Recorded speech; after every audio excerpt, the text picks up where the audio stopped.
Matv'taai sâu tập bết giang im nói chập bết với yếm ổn có Mien ỏi căn Giê-xu dấu sai có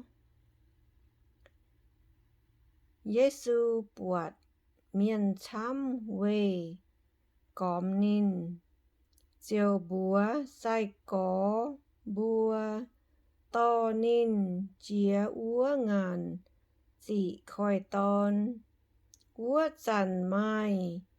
tao giáo lễ nhé phìn sang tai lõ Giê-xu nín con phìn sang à mai cún phìn sang mình hải ia ỏi căn mây mình á Giê-xu con búa nín hia chú mai bèn khuất yếm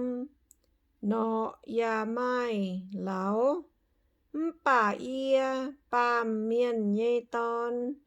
mai tòng buổi hít khuẩn áng mai tao sai có bùa Giê-xu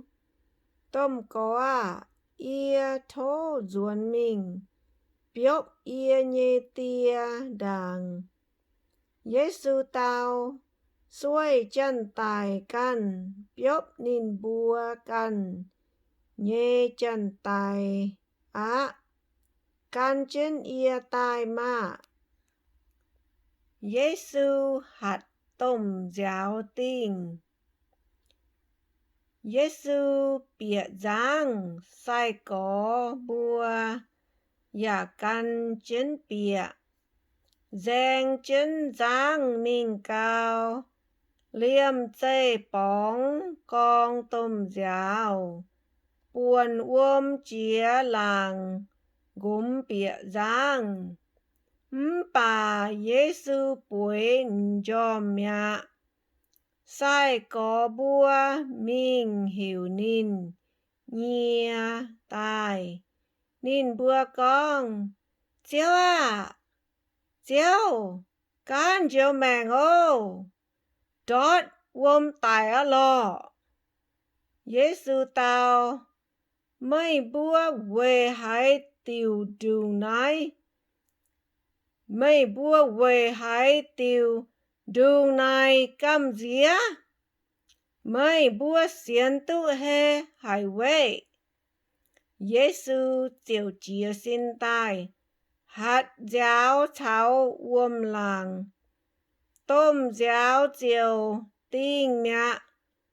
làng nhà hát hai nhung nhà sách dành mẹ sai có bùa hồng hay nhà con nói hai nhung miền nó liêm giáo cháo làng nhà muang nín nhê và liêm giáo cháo làng nhà muang nín nhê và Giê-xu trọ lũng y tao mai miên nhê miên Giê-xu chia úa ngàn chỉ khoi ton thảo Ga-đa-la tề mai y tao miên yếm châu kềm chuất tai buông chủ Giê-xu nói tế y tao miên mai miên yếm nín bùa nhê xin nín bùa chiếu hay mai hay tao cam yang úa tiêu cháu nói tế y tao miên liêm chê hiểu bùi nhê thiên hùng nhê ton à mây tai yê bùa nói dấu hay nhúng giang hồ mai keng thảo mây tai chế yê bùa phái mai yết tôm quan túng lời úa cô tế nhê lò nhận. Nói tế miên chiều thô Giê-xu. Mấy chùn yê bùa chuốt nó, bùn yê bùa mình, bìa úa quan túng mà. Mấy chùn yê bùa chuốt nó, bùn yê bùa mình, bìa úa quan túng mà. Giê-xu con, mình á, miên chiều chuốt úa tế y tàu miên,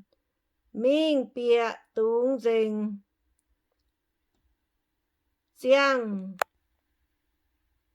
quan túng chiều thiếu dìa khám, đót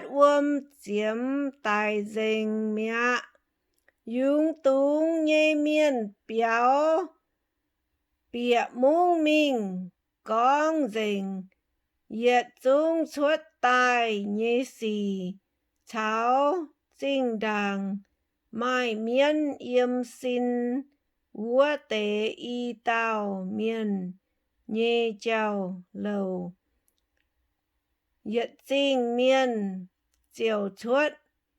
mình ló Giê-xu, ló bọt nín bùa chá thô, Giê-xu chuốt nín bùa, nhê tây trái mình.